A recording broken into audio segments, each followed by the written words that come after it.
Hello everyone.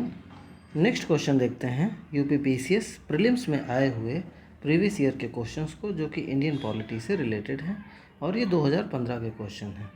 2014 और 2013 के questions जो भी इंडियन पॉलिटी के आए हुए हैं उनकी प्लेलिस्ट जो है चैनल पर अवेलेबल है, वो आप ओपन करके देख सकते हैं। बहुत अच्छे से डिटेल्ड एक्सप्लेनेशन हर एक क्वेश्चन का हमने डिस्कस किया है। तो पहला क्वेश्चन देखते हैं। पहला क्वेश्चन जो है वो इलेक्शन कमिश्नर से रिलेटेड है कि जो इलेक्शन कमिश्नर होते हैं वो किसके द्वारा रिमूव किए जाते हैं। तो सबसे पहले देखते हैं कि जो इलेक्शन कमिश्नर होते हैं उनके बारे में पढ़ते हैं। तो आर्टिकल नंबर जो 324 होता है वो डील करता है किससे, कंपोजिशन ऑफ इलेक्शन कमीशन से, कि इलेक्शन कमीशन का जो है कंपोजिशन क्या होगा। ठीक है, किस आर्टिकल में है, तो आर्टिकल 324 में है। यहाँ से क्वेश्चन पूछा जा सकता है कि किस आर्टिकल के द्वारा जो है इलेक्शन कमीशन के बारे में किस आर्टिकल के में लिखा हुआ है। ठीक है, तो 324 हो जाएगा। अब अगर कंपोजिशन की बात करेंगे तो इलेक्शन कमीशन के अंदर में एक चीफ इलेक्शन कमिश्नर होता है और उसके साथ अदर इलेक्शन कमिश्नर होते हैं। ठीक है, तो क्वेश्चन यहीं से आया हुआ है कि जो अदर इलेक्शन कमिश्नर होते हैं वो किसके द्वारा रिमूव किए जाते हैं। यहाँ चीफ इलेक्शन कमिश्नर नहीं लिखा हुआ है। ठीक है, अब जो चीफ इलेक्शन कमिश्नर होता है और जो अदर इलेक्शन कमिश्नर होते हैं ये अपॉइंट किए जाते हैं प्रेसिडेंट ऑफ इंडिया के द्वारा। और ये दोनों जो हैं ये जितने भी मेंबर की बॉडी होती है, चीफ इलेक्शन कमिश्नर के अलावा और चीफ इलेक्शन कमिश्नर के अलावा जो अदर जितने भी मेंबर होते हैं, ये सब लोग अपना ऑफिस होल्ड करते हैं 6 साल का या फिर 65 ईयर की एज, 65 साल की एज जो भी अर्लियर होता है उस दिन तक जो है वो क्या करते हैं, अपना जो ऑफिस है उसको होल्ड करते हैं।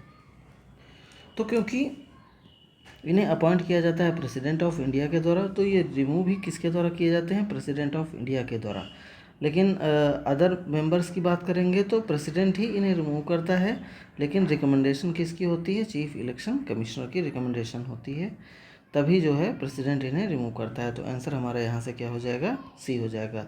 यहाँ पर इंपॉर्टेंट क्या हो जाता है, ये क्वेश्चन में पूछा जा सकता है, आर्टिकल पूछा जा सकता है क्वेश्चन में, कौन अपॉइंट करता है, ये सारी चीज़ें क्वेश्चन में फर्दर जो है पूछी जा सकती हैं। अब नेक्स्ट क्वेश्चन देखते हैं। नेक्स्ट क्वेश्चन है हमारा प्रेसिडेंट के इलेक्शन से रिलेटेड कि who does not participate in the president election. तो सबसे पहले हम लोग देख लेते हैं कि प्रेसिडेंट के इलेक्शन में बेसिकली पार्टिसिपेट कौन कौन करता है। तो जो आर्टिकल 54 है वो डील करता है प्रेसिडेंट के इलेक्शन से। ठीक है, कौन सा आर्टिकल डील करता है, आर्टिकल नंबर 54। ये भी क्वेश्चन पूछा जा सकता है। और जो प्रेसिडेंट का इलेक्शन होता है वो इनडायरेक्ट इलेक्शन होता है। ठीक है, प्रेसिडेंट इलेक्शन कैसे होता है, इनडायरेक्ट इलेक्शन होता है। अब जो मेंबर्स होते हैं वो कौन होते हैं, तो जो इलेक्टेड मेंबर होते हैं लोकसभा के, राज्यसभा के और स्टेट लेजिस्लेटिव असेंबलीज़ के जितने भी इलेक्टेड मेंबर होते हैं वो इलेक्शन में पार्टिसिपेट करते हैं। अब यहाँ पर याद रखिए इलेक्टेड मेंबर होते हैं, नॉमिनेटेड मेंबर नहीं होते हैं। यानी कि वो मेंबर जिन्हें प्रेसिडेंट नॉमिनेट करते हैं उनको जो है नहीं लिया जाता है। जैसे कि राज्यसभा में 12 मेंबर्स जो होते हैं उन्हें क्या करते हैं, प्रेसिडेंट नॉमिनेट करते हैं, तो वो लोग वोटिंग नहीं कर सकते हैं प्रेसिडेंट के इलेक्शन में। इसके अलावा elected member of legislative assemblies of UTs, केवल 3 यूटीज़ जो हैं उनके जो मेंबर्स होंगे इलेक्टेड वाले मेंबर्स वो पार्टिसिपेट कर सकते हैं। जैसे कि दिल्ली हो गई, पुडुचेरी हो गई और जम्मू एंड कश्मीर। ठीक है, याद रखें जम्मू एंड कश्मीर की लेजिस्लेटिव असेंबली में जो मेंबर्स होंगे वो भी पार्टिसिपेट करेंगे। ठीक है, जब भी होंगे।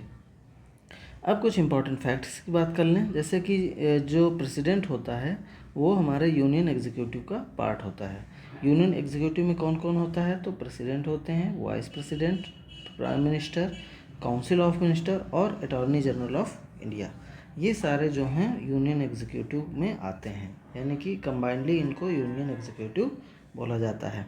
जो प्रेसिडेंट होता है वो head of the Indian state होता है। इसके अलावा उसे फर्स्ट सिटीजन ऑफ इंडिया भी बोलते हैं। और जो प्रेसिडेंट होता है वो सुप्रीम कमांडर होता है डिफेंस फोर्सेस का। ठीक है, तो ये भी इम्पोर्टेंट इन्फॉर्मेशन है। अब आइए क्वेश्चन देखते हैं। Elected members of the house of the people, यानी कि लोकसभा, तो ये सही है, ये लोग पार्टिसिपेट करते हैं, ये यहाँ पर दिया गया है। इसके बाद elected member of council of state, यानी कि राज्यसभा, ये भी पार्टिसिपेट करते हैं।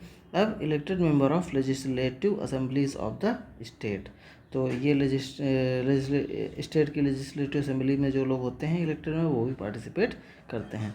नेक्स्ट क्या है, elected member of state legislative council, तो यहाँ से लोग पार्टिसिपेट नहीं करते हैं, तो आंसर हमारा यहाँ से क्या हो जाएगा, डी हो जाएगा। तो होप सो आप लोगों को इन्फॉर्मेशन अच्छी लगी होगी। 2013 और 2014 में इंडियन पॉलिटी के जो क्वेश्चंस आए हुए हैं यूपीपीसीएस में, उनकी अलग से प्लेलिस्ट बनी हुई है, उसे आप चैनल पे जाके देख सकते हैं। Thank you.